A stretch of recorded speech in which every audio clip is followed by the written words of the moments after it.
Today we have our guest speaker.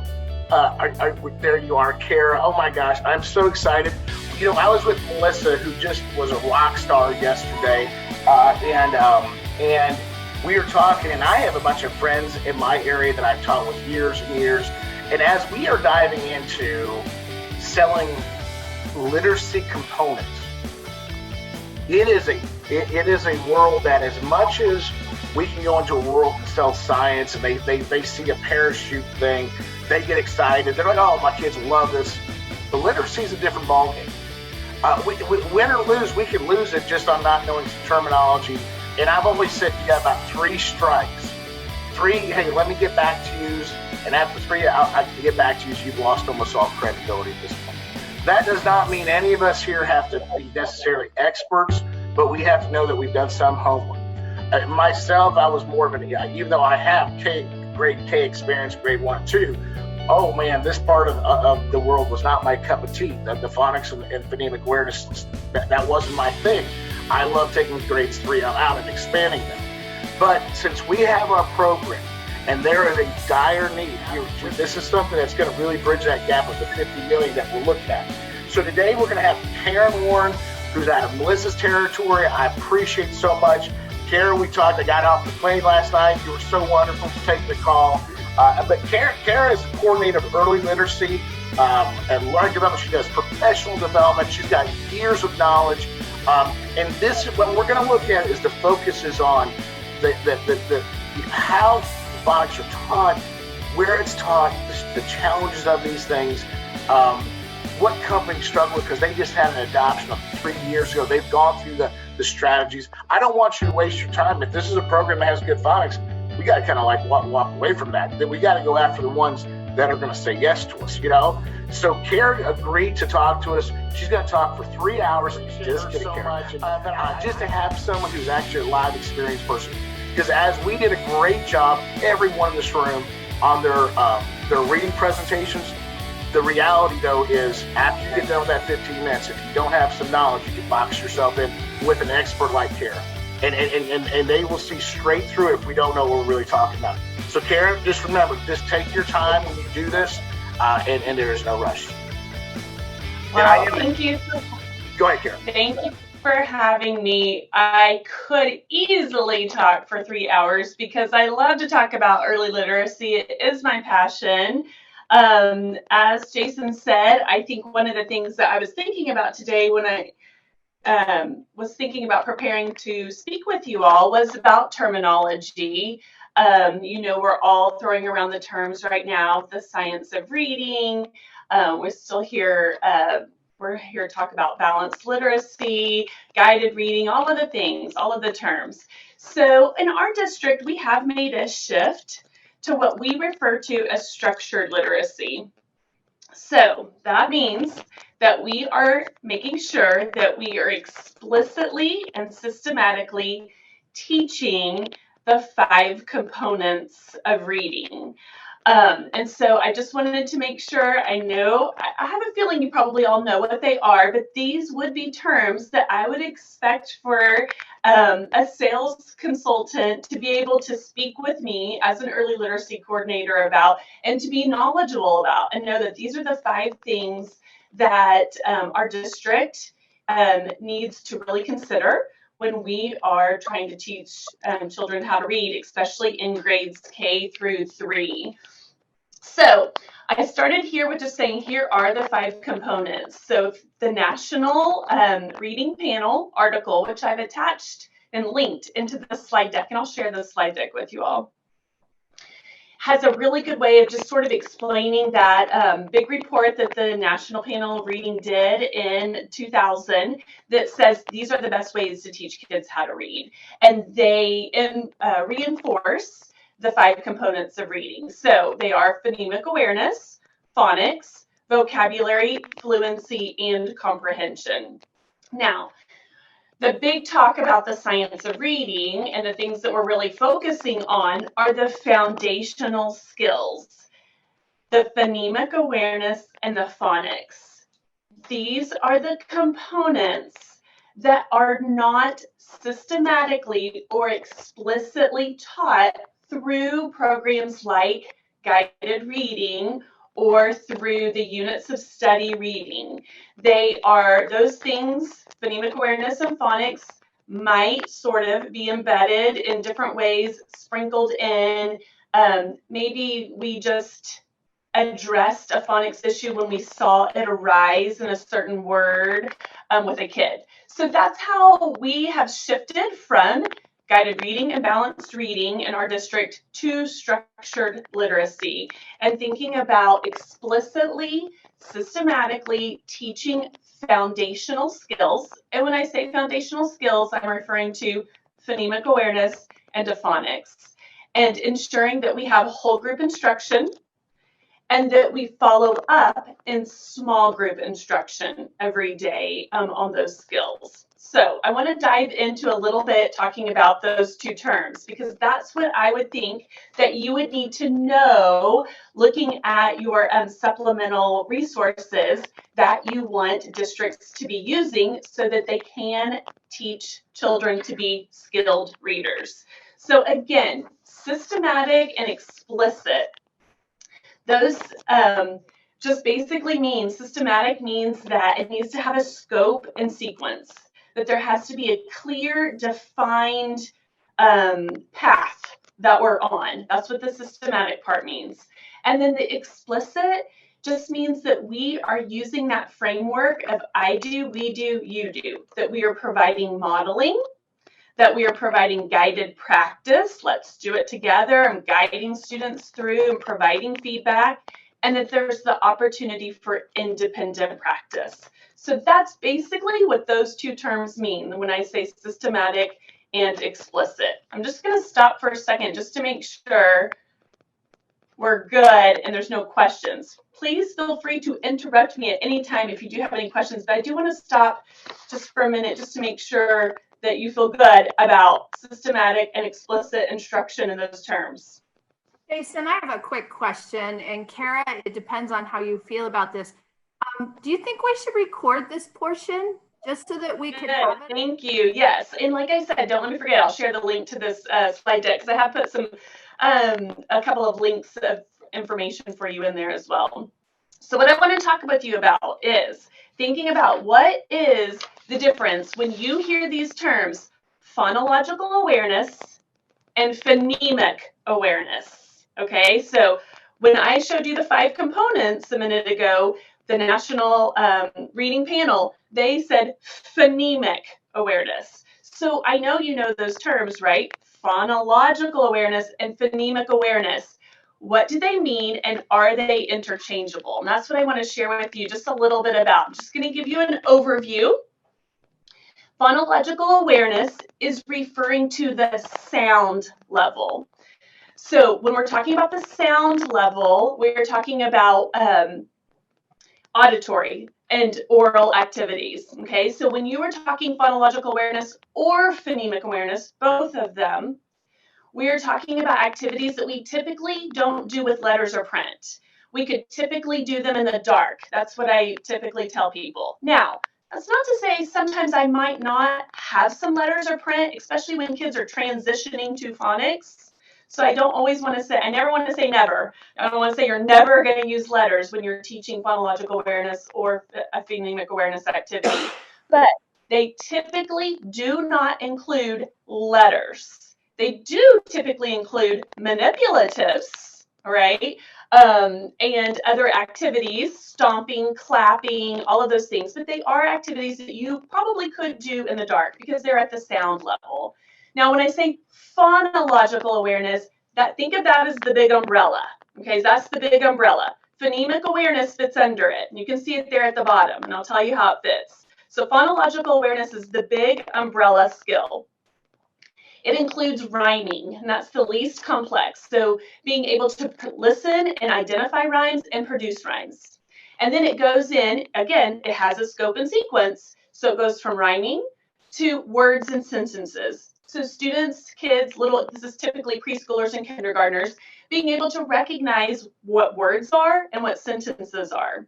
And that sentences are comprised of words. And then it moves down to syllables. and being able to hear and identify syllables and words. That's, when we see a lot of clapping of syllables, stomping of syllables, being able to take words and divide them into their syllables. Again, all at the sound level. And then it moves into the most complex aspect of phonological awareness, which is onset and rhyme. This is where you would take a word, like let's say you had the word cost, C-O-S-T, cost. The C, the k at the beginning, is the onset. The rhyme is everything after the vowel. So you might have sounds, you might have 2 or 3 letters before that vowel. That would all be considered the onset. So if you had the word split, the S-P-L would be the onset. Everything after the vowel and everything after is the rhyme. That's the most complex level of phonological awareness. So it's rhyme, words and sentences, syllables, and then the most complex level of phonological awareness is onset and rhyme. Phonological awareness, that big umbrella.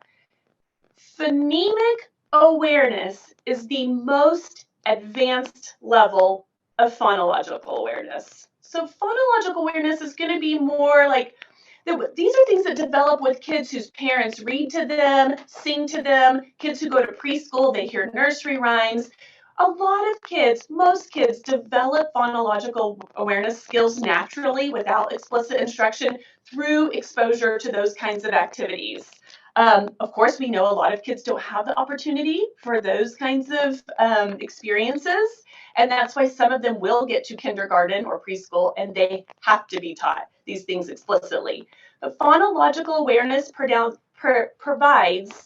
creates the foundation for reading. Okay, so it's like if we're talking about a scope and sequence of reading, phonological awareness is the first level, the foundational level. Okay, so phonological awareness is that big umbrella. Phonemic awareness is the most advanced level of phonological awareness.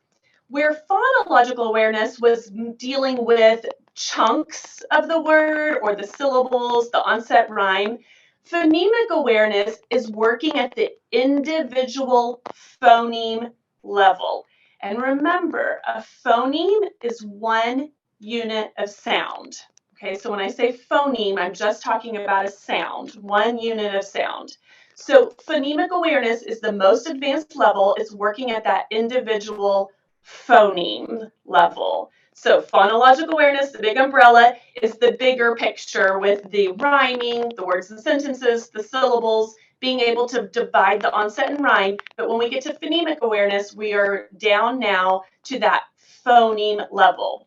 That is why it's so important, because when we get to this phonemic awareness and the need for it, explicit instruction is what is critical.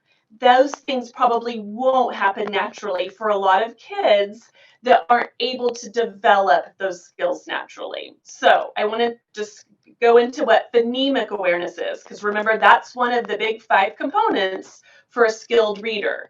So it's the most advanced level of phonological awareness, and it gets down into that individual phoneme or sound level.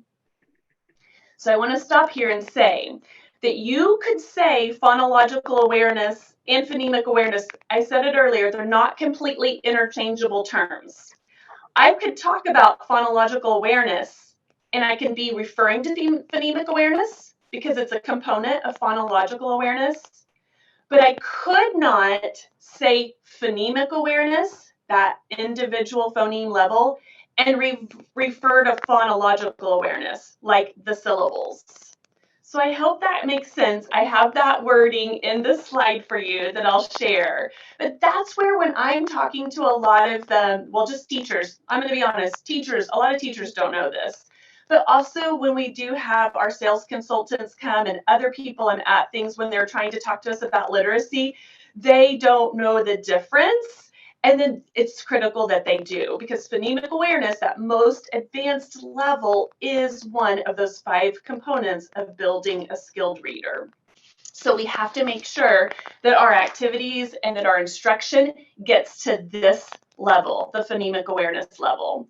So just kind of quickly, the phonemic awareness level includes being able to blend sounds. So if I said, let's blend these sounds together, at, and a student would be able to blend them into a word, cat. If I said, let's segment the sounds, that would be like separating them. I'd say, let's take the word cat, break it down into its individual sounds. K, at. And then the highest level, the most advanced level of phonemic awareness is called manipulation. So there's adding and deleting. I could say, let's take the word cat. If I remove the first sound, what do I have left? At. That would be deleting, okay? I could do the same thing with adding. Manipulating is when you are switching out sounds and you're asking kids to switch around sounds in words. It is the most advanced level of phonemic awareness.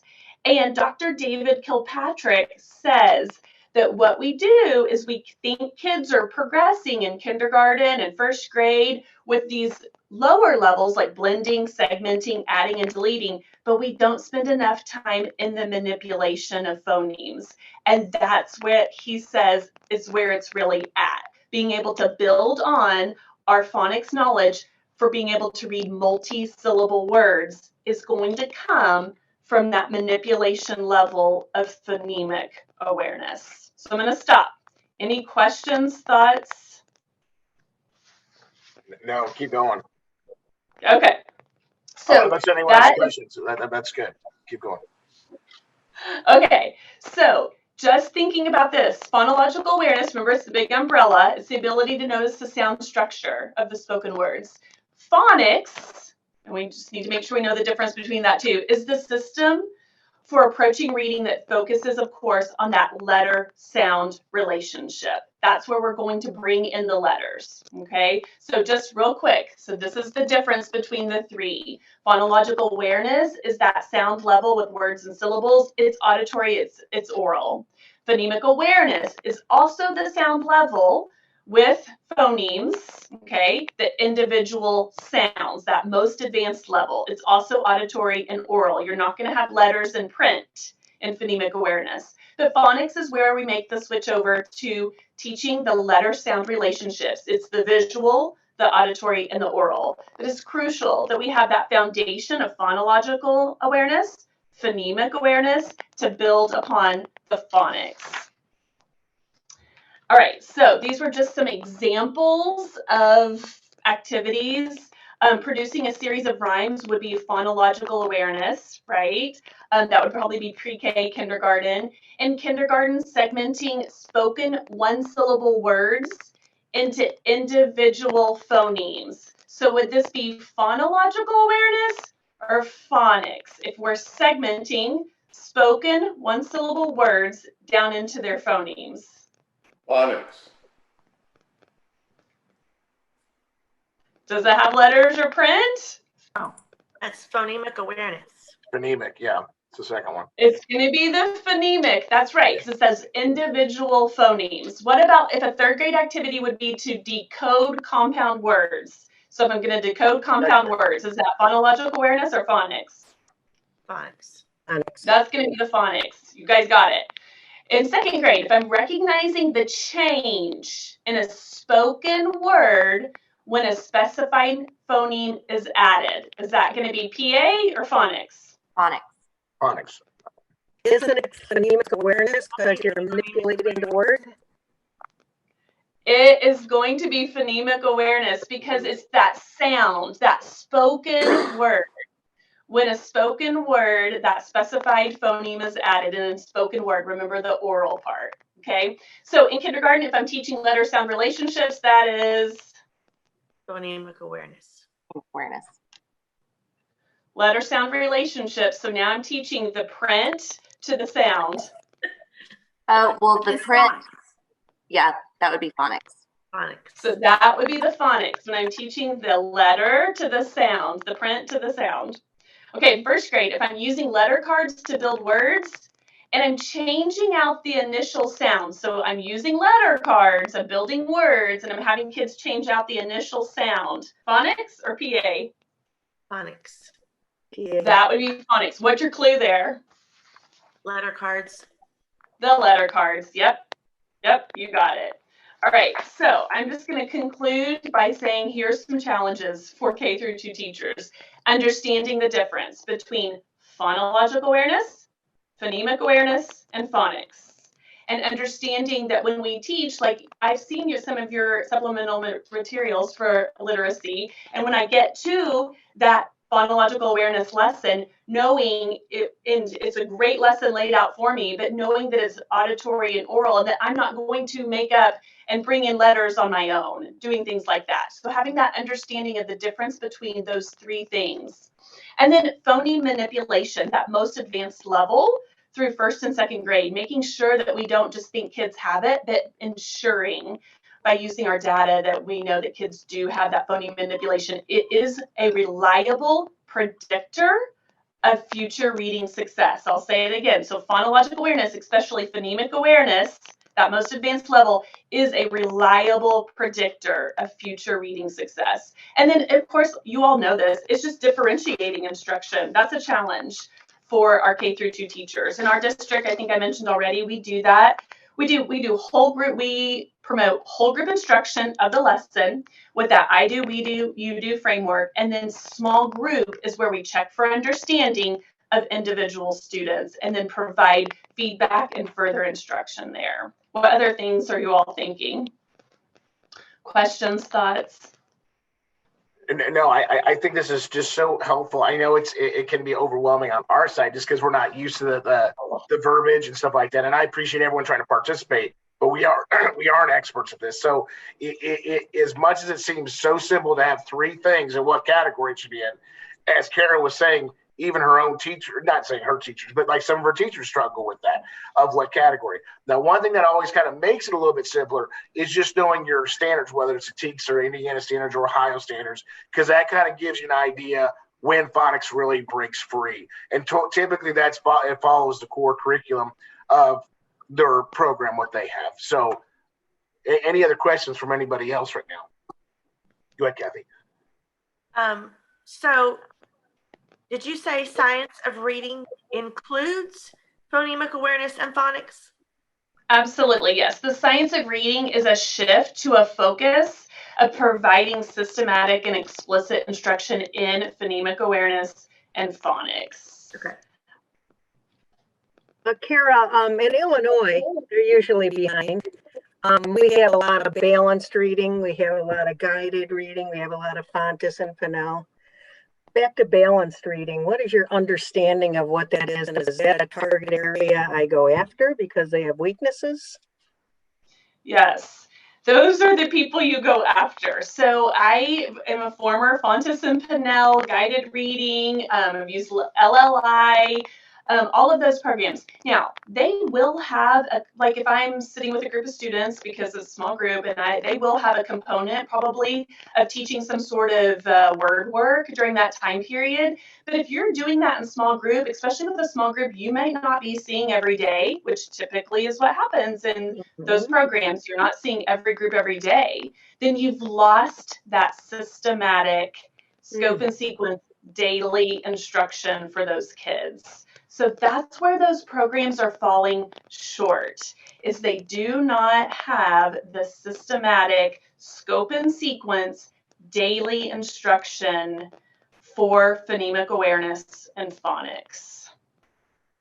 Thank you. Those are the people that you want. Those are the kids that we want to help. Now, listen, I'm going to tell you that probably a lot of those kids, and maybe even a majority of those kids, have learned to read because they have good coping skills, they have great parent support at home. Some kids just naturally develop some of the abilities. But your kids who do not, the percentage of kids, which is pretty high, over 2/3 of kids who do not have the abilities to do that, they're the ones that as they go up in grade level, 3rd, 4th, 5th, they're going to struggle with reading and spelling multisyllable words. And you all know what that affects. That affects their fluency. And then that's going to affect their comprehension. So I absolutely, as a very devout Fontes and Pinnell balanced literacy guided reading teacher, I see now the shortfall, and I see how so many students are over-identified for dyslexia, because students with dyslexia, it's phonemic awareness that's typically their deficit. So we're going to over-identify. Another question I had is I was a 4th and 5th grade teacher. So I had some very fluent readers who didn't understand the word they were reading. Where did they lose it in the chain? So they probably also lost a little bit in just morphology, being able to learn multisyllable words and word parts. So going back to phonics, and that's what our phonics instruction and our state standards are like in Texas. We shift from that letter sound relationship from second grade to working in morphology in third grade. What are the meanings of prefixes and suffixes, and what are the meanings of the Greek and Latin roots? And that helps us to develop. So that's one. Also, two, I think a lot of that too sometimes is that our focus was on being a word caller and a word reader and not teaching kids how to think and to be able to read words and to be able to express their own connections and making inferences and just creating kids who are real thinkers. And we lose some of that. You have to be really careful. There does have to be a balance, for lack of a better term, a balance in those lower grades of being able to bring in those pieces of understanding. And I will say people who don't believe in the science of reading or they think it goes too far the other way, that's their major complaint with it, is maybe there's not enough work in the comprehension piece in those younger grades. So you do have to, it's a really careful balance there. But I do believe that that's probably where the breakdown for those kids happened. Thank you. So Cara, this is just, honestly, I'd like your opinion on this because I'm in Ohio. So, big F&P land. And actually, I originally came from Heinemann. So I could clean up in this state. But I guess my question to you is, since you were an F&P fan and everything else, I'm very, very concerned about my verbiage when I talk to these districts. What are your thoughts on how to handle that? I'm almost afraid to utter the word science of reading in my state. I know, I don't blame you.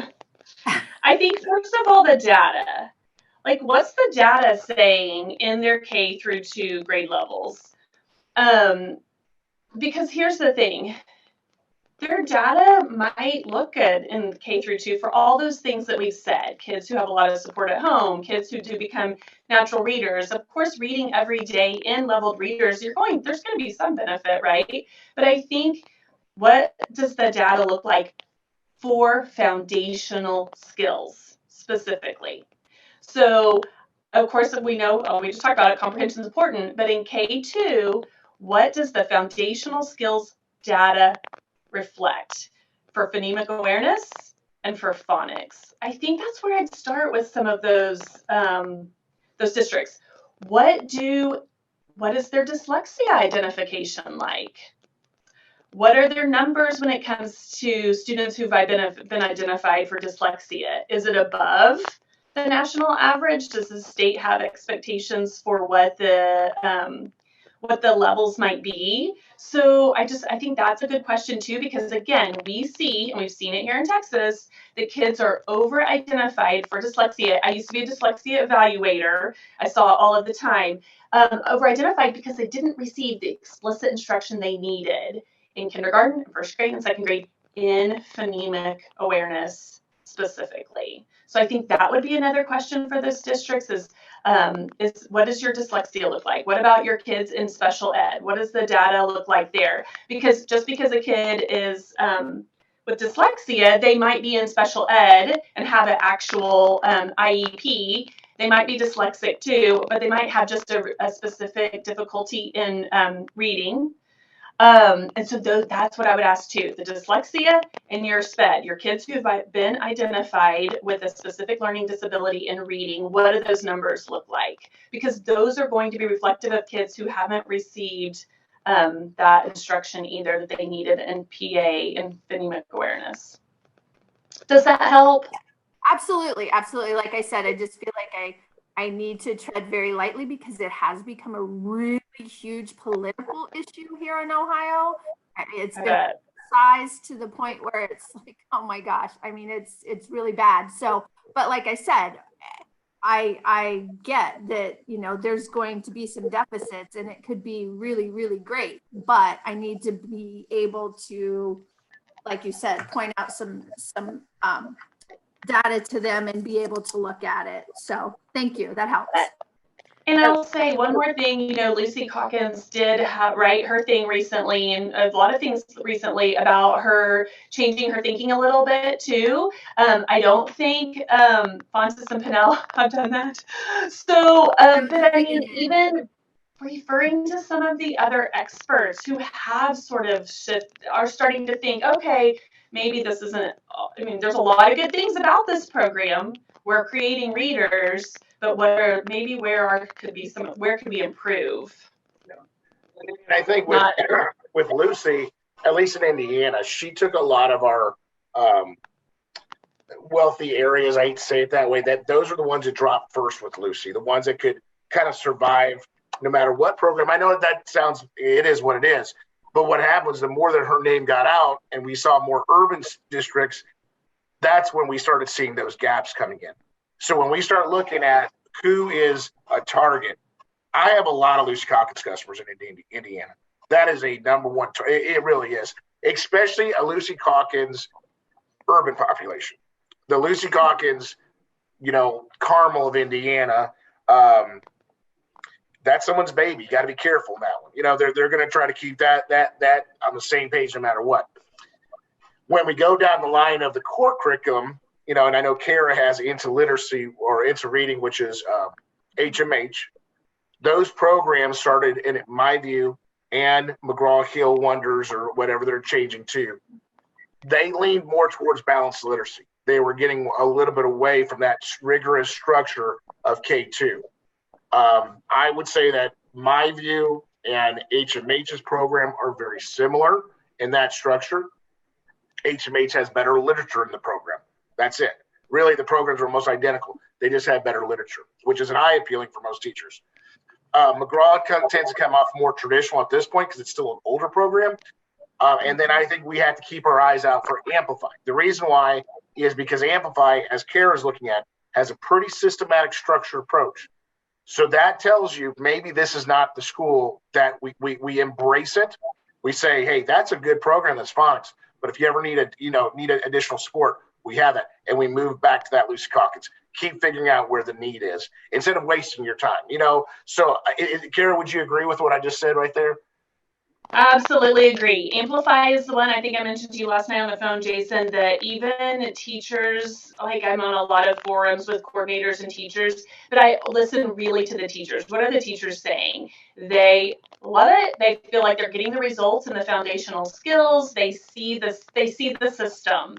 And I think in those other programs like the HMH and the McGraw-Hill, the system's not as good as it needs to be. The scope and sequence, that's the deficit that I find in our program is the deficit in the scope and sequence. So even an HMH or McGraw-Hill absolutely would benefit from your resources. But I do think that Amplify one is the one that right now is getting some really huge accolades, and we're seeing a lot of student achievement and growth from it. But I think everything else, honestly, is subject to needing those other pieces for explicit instruction and other activities and ideas for teaching explicitly. Yeah, no, I appreciate that, Cara. Oh, can I chime in real quick, Jason? Absolutely. So, first of all, Cara is my very best friend from 9th grade. So I don't know if y'all could tell the passion like that I have for math, she has for literacy. We get on the phone and can talk for hours about this stuff. So when Jason and I were together yesterday, he's like, yeah, I had to bring a literacy expert. I'm like, I have one. So I'm so proud, like just listening to you, Cara. I just am so excited. But that slide that you put up about systematic and explicit and defining that for us, because we use that in other programs as well. And I think it's those buzzwords that we all hear, but we don't necessarily understand what they mean. That was so helpful to see that. And I know that when we were talking one time and I said, okay, we're getting in the literacy market, like I'm going to need your help. So, thank you for doing this on such short notice. And I think that it might be good, Jason, for me to just get with Cara offline and maybe make some lists of questions that we could ask, and a list, I know that she mentioned them briefly here, but just more thorough that we could share with everyone on, if they're using Amplify, blah, blah, blah, blah. If they're using these other programs, here are some key things to ask. And, we're going to keep this a little bit shorter because it can get, learning literacy in 30 minutes is so intense. And I appreciate, Cara, you going over. This is something that Cara's been an expert for years and years. There's a reason why she's overseeing 47 schools. I think it was 47, which is insane. I never had that much. But the reality, though, is, I will say that the trend of a lot of the traditional companies were scared to show that explicit phonics because it had an image of maybe being older or dated, and so they got away from that.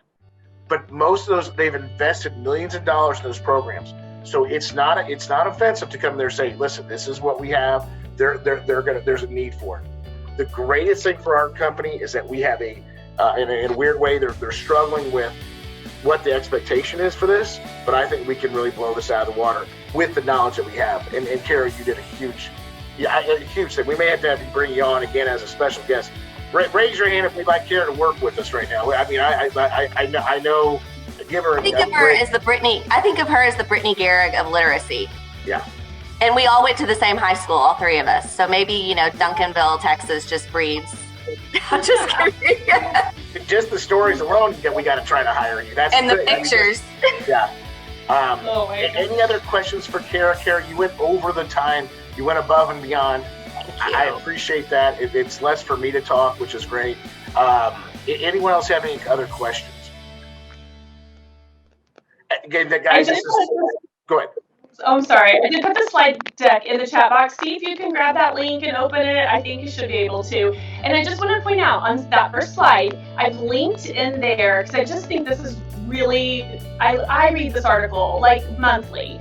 It's the Reading Rockets article that is the summary of the findings of the National Reading Panel from the year 2000. But that's what we're referring to when we are talking about all of these things, the science of reading, explicit and systematic instruction, because those were the findings that we are going back to because we know that they are the ones that do produce results. So I just wanted to know I linked that article in that slide, and if you get a chance, I think it just it puts all the buzzwords together, but it also has the research behind it, and it will tell you the findings of the panel. I just think it's really good. I read it frequently myself, just to remind myself of all of the things that we should be working towards. So thank you for having me.